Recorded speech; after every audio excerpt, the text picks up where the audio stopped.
Let's learn about dharana, the concentration.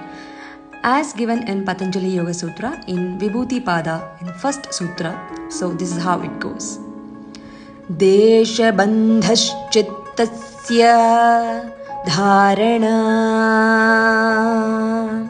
nabhichakre Hrudaya pundarike mudni jyotishi nasikagre jihvagra ityevamadishu desheshu bahyeva vishaye chittasya vrittimatrena bandha iti dharana.